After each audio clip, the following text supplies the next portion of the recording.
Este es el Atlas catalán, obra de gran valor, que data de 1375. Está escrita en catalán y está en la Biblioteca Nacional de París, clasificada como Fondo Español número 30.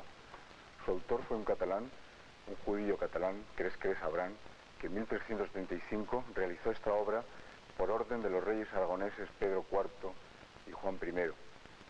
Era como un regalo, como un envío al rey Carlos VI de Francia. La obra tiene conocimientos de la gran escuela mallorquina y catalana de geografía, adelantados casi medio siglo a la portuguesa de Enrique el Navegante. Cres Abrán era un judío de Mallorca, maestro brujulero y de mapamundis. Pintaba brújulas y dibujaba mapamundis. El conjunto de la obra se llama Mapamundi, a saber, imagen del mundo y de las diferentes gentes que lo habitan. Y casi todos los datos de geografía física, humana y religiosa, casi todas las leyendas, están curiosamente copiadas literalmente del texto de Marco Polo. Hemos elegido 3 vehículos para que ustedes, a través de 6 siglos después, casi 7, viajen desde sus casas. Uno de ellos es el primer libro de Marco Polo, La descripción del mundo, del siglo XIV, el Atlas catalán, de 1375, obra de españoles, y este libro, con ilustraciones del duque de Borgoña, del viaje, del relato de Marco Polo del siglo XV. Estos 3 serán los vehículos que les llevarán a ustedes, a veces en imágenes paradas en el tiempo, en el mismo tiempo de Marco Polo, en la misma época de Marco Polo, y otras veces se les presentarán en contraste con la civilización del siglo XX.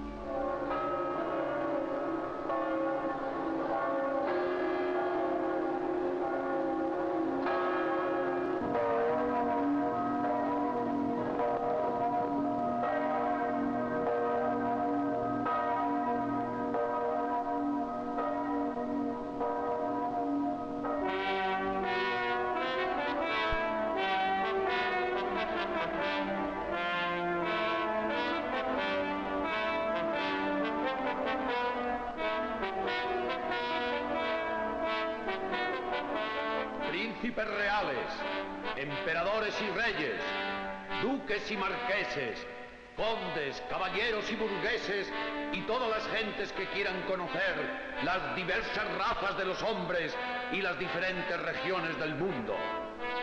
Tomad este libro y leed, porque encontraréis en él todas las grandes maravillas y las más interesantes historias sobre la gran Armenia, sobre Persia, sobre el país de los tártaros, sobre la India y otros países.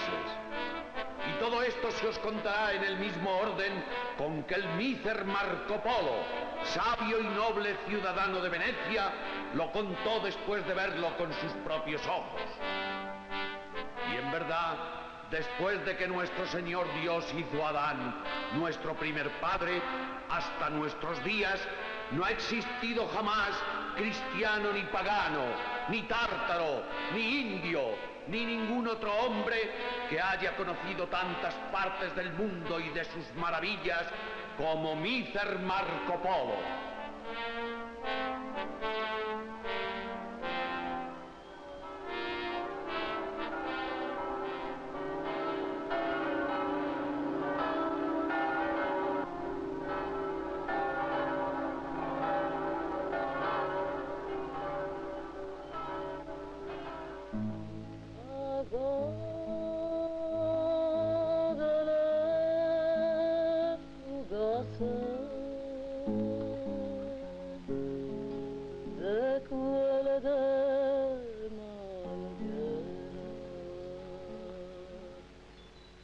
Camminò per terra in fusillo.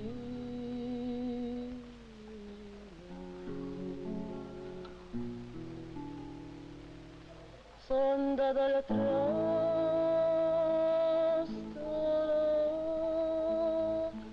s'inchinò su un batterio.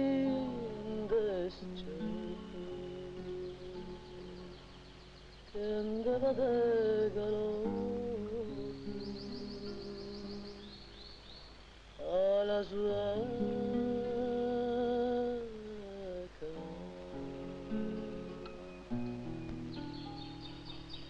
Ho visto tutta la zeca fottuta a pescaria, goda la papandria, ai do castelli.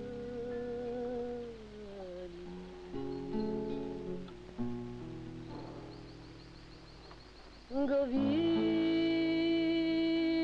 Maramaco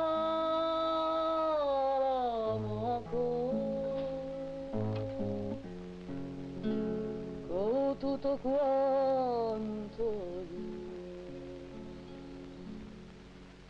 io e me ne son da via fare il sirocco.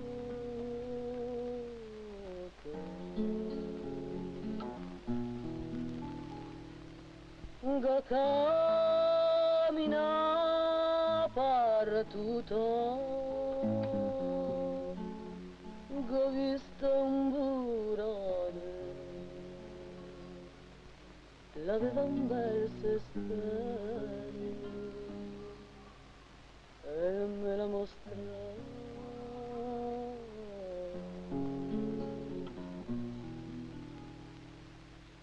Esta casa no es exactamente la misma en la que vivió Marco Polo. Hubo un incendio el año 1500 y se reconstruyó, pero este arco es original de la casa de Marco Polo y la cruz que está arriba también es original de su casa. Marco Polo nació a mediados del siglo XIII y entonces, como casi siempre, también el mundo atravesaba por una gran crisis.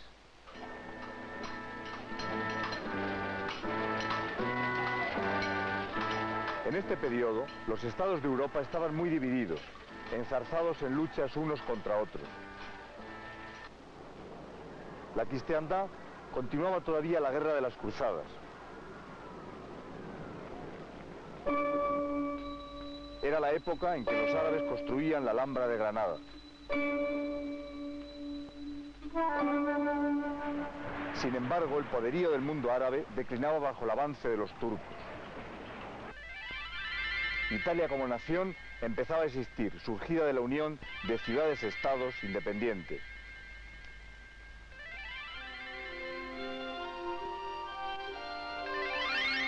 Venecia, sin embargo, mantuvo su independencia 5 siglos más y se constituyó en el centro mítico del comercio de la Edad Media.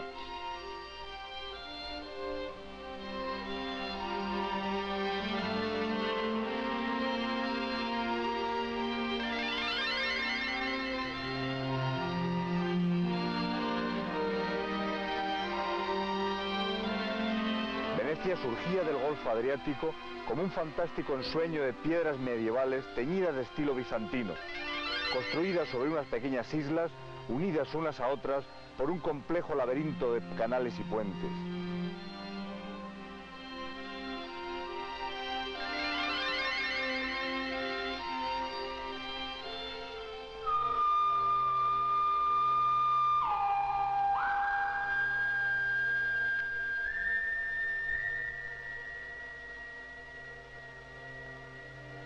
Venecia significaba la unión entre el Oriente y el Occidente, entre la austeridad medieval de Europa y el esplendor del Imperio Romano de Oriente.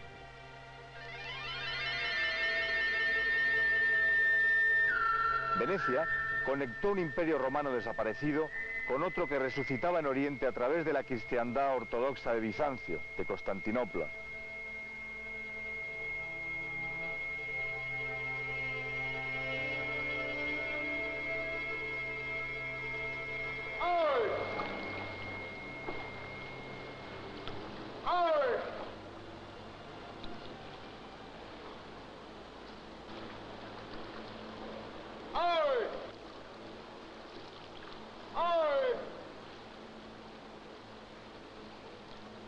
Sus navegantes, bajo el puño firme del timón de los comerciantes venecianos surcaron todos los mares. El padre y el tío de Marco Polo habían fundado una colonia de comerciantes venecianos en Crimea y conocían las rutas de las caravanas, las rutas que se metían dentro de la Tartaria y que les condujeron hasta el Gran Khan, hasta la corte del Gran Khan.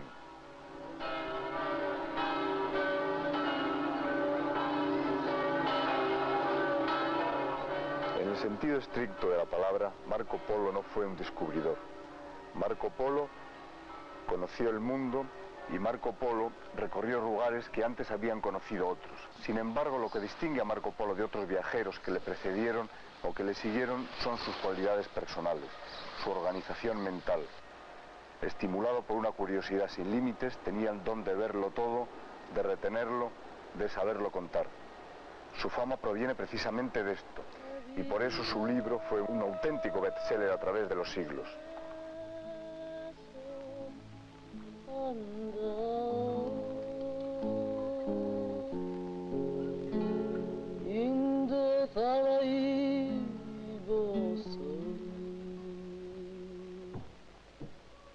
Cuando Nicolás y Maffeo Polo volvieron cargados de riquezas de su viaje a la corte del Gran Khan, decidieron llevarse su próxima expedición al joven Marco. Esa expedición iba a transformarse en el legendario viaje de Marco Polo. El fabuloso viaje de Marco Polo empezó en Venecia y le hizo recorrer la ruta de la seda a través del Himalaya hasta el extremo oriente, para volver a Venecia luego por la llamada ruta marítima de los árabes.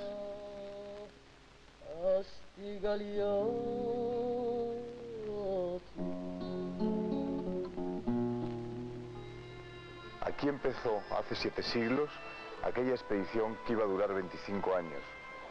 Y dice el libro de Marco Polo: mi ser Nicolás, cuando llegó a Venecia, encontró a su mujer muerta y le había dejado un hijo de 15 años, el cual tenía por nombre Marco.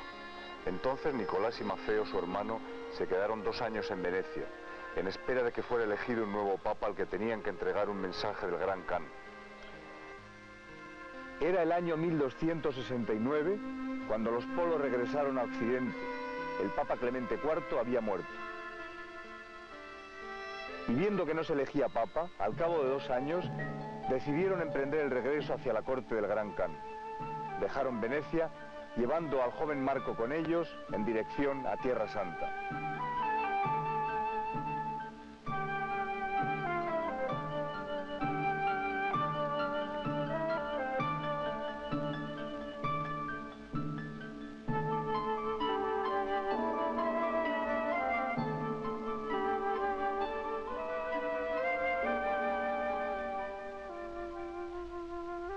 Llegaron a Jerusalén y se presentaron ante el nuncio apostólico Teobaldo, comunicándole el mensaje del Gran Khan.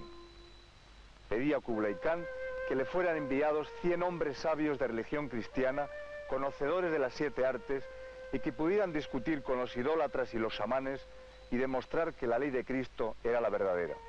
Si podían probarlo, decía Kublai Khan, él y todo su pueblo se convertirían al cristianismo. Teobaldo en aquellos días fue elegido papa con el nombre de Gregorio X y les entregó una carta y presentes para el gran Kublai Khan, sin acceder en cambio al envío de la embajada de los 100 sabios cristianos. Solamente envió a 2 dominicos. La historia del mundo hubiera cambiado de acceder el papa a la petición del Gran Khan.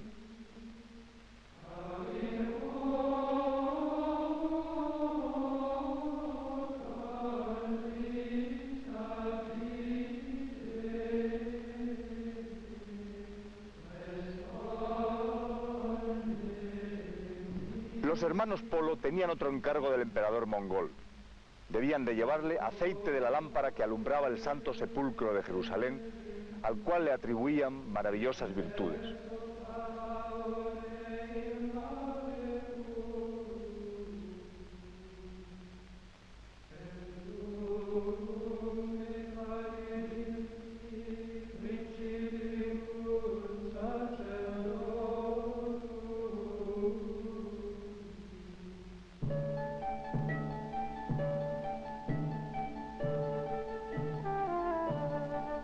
La caravana de los Polo partió de Tierra Santa llevándose consigo a los dos emisarios del Papa.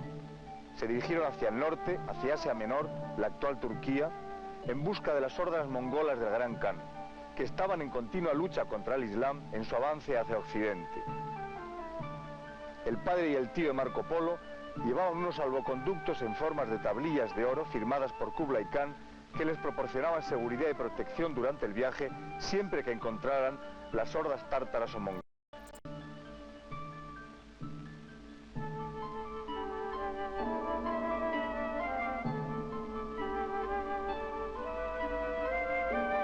En su búsqueda subieron al altiplano de Anatolia. Allí está la Capadocia, lugar en que se había desarrollado el primitivo cristianismo y donde existían muchos monasterios en los que podrían encontrar medios para continuar su expedición.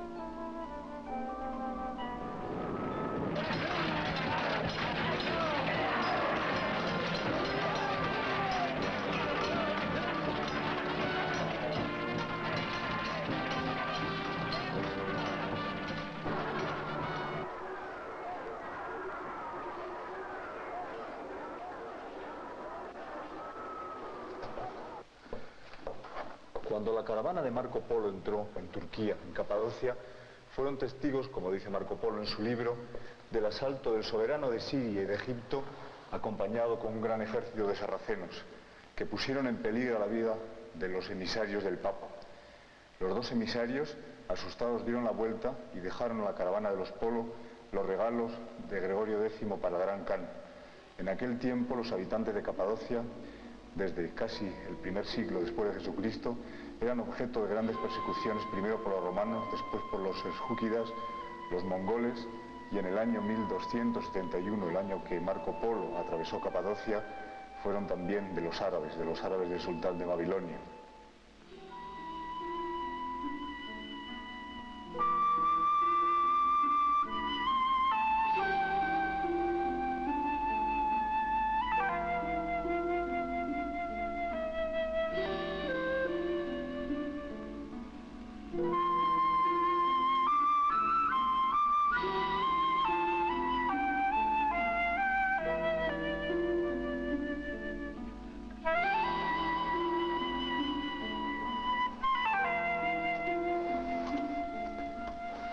Los cristianos de Capadocia hicieron ciudades subterráneas, ciudades como esta, de 8 pisos, 40 metros de profundidad dentro de la tierra. En cada una de estas ciudades daba cabida a 4.000 o 5.000 personas. Muchas veces los invasores les hacían salir metiéndoles humo por las chimeneas de aireación de estas ciudades.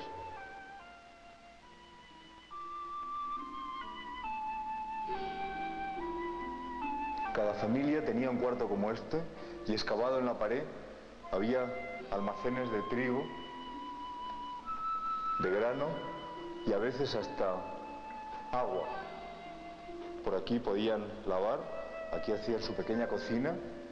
Todo esto está comunicado unos pisos con otros, hay 8 pisos como este.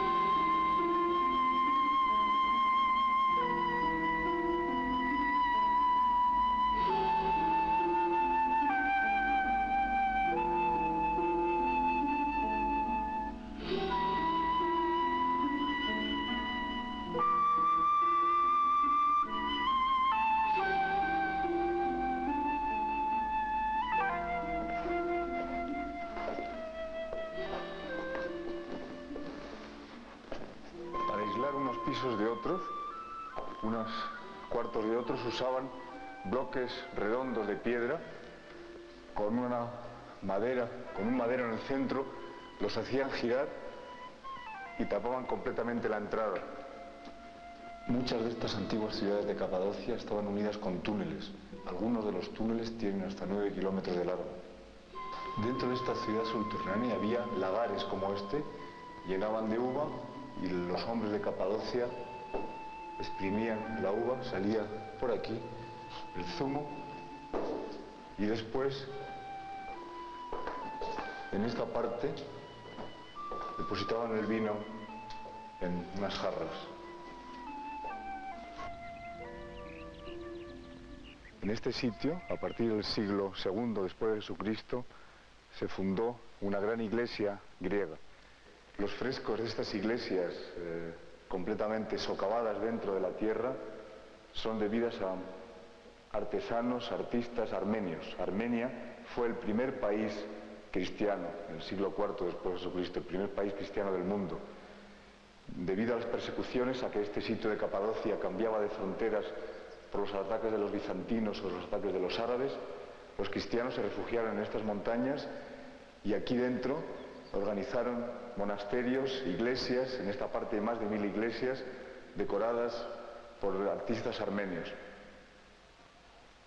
Hasta el siglo XIII los artistas pintaron los frescos de estas iglesias.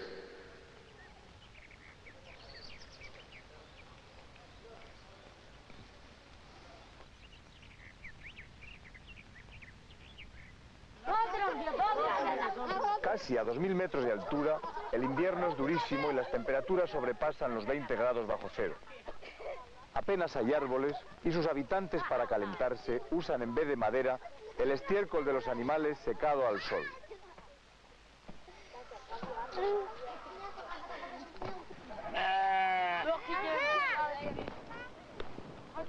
La región de Capadocia fue una encrucijada de civilizaciones, de costumbres y de religiones. Hoy en día, desaparecidos los cristianos griegos y armenios, sus habitantes son musulmanes y se dedican fundamentalmente al pastoreo y a la agricultura.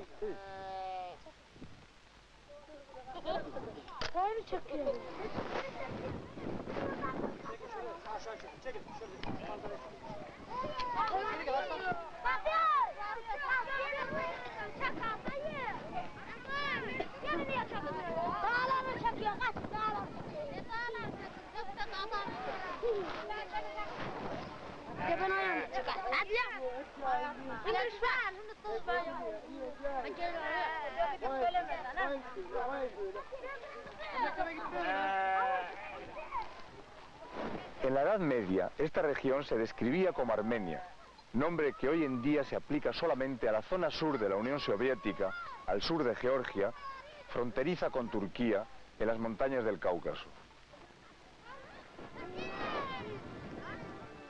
Marco Polo atravesó Turquía en el siglo XIII. Fue un siglo lleno de acontecimientos políticos e históricos, y nos dice en su libro, en una versión del siglo XVI española: primeramente comenzaremos a contar de la provincia de Armenia, notando aquello que en ella se falla, y habéis de saber que hay dos Armenias, una mayor y otra menor. En Armenia menor hay un rey sujeto al tártaro, y en esta mantiene aquella tierra en paz y justicia. En esta tierra hay muchas ciudades y villas y gran abundancia de toda cosa. En esta tierra toman mucho placer y pasatiempo en cazas de animales y aves de todas maneras. Y en esta tierra hay muchas enfermedades porque tienen mal aire, y a causa de esto los hombres de esta provincia, que solía ser fuerte en las armas, se han tornado viles y bebedores. En esta provincia, sobre el mar, en una ciudad que llaman Glosa, hay un gran tracto de mercaderías y mercaderes. Los de la comarca tienen alhóndigas en aquella ciudad. Hay venecianos y genoveses y muchos otros que comercian en Levante.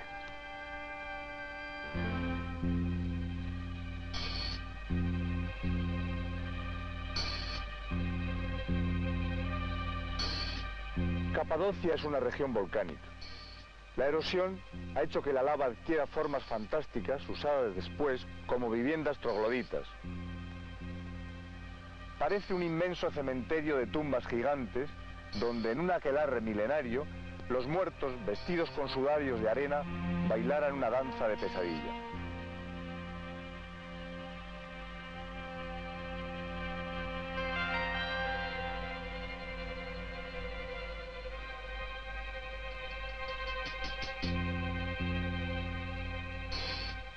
Marco Polo abandonó Capadocia y se dirigió hacia el Cáucaso por territorio kurdo en su camino hacia la corte del Gran Khan.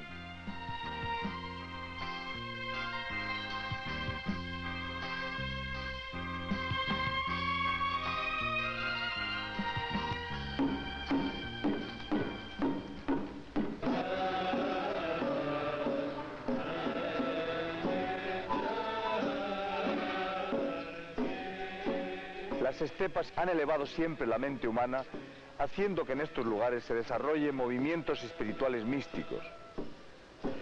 Una de las formas de ese misticismo musulmán lo pudo ver Marco Polo refugiado en los conventos del Islam de los derviches de Mevlana, en el altiplano anatoliano.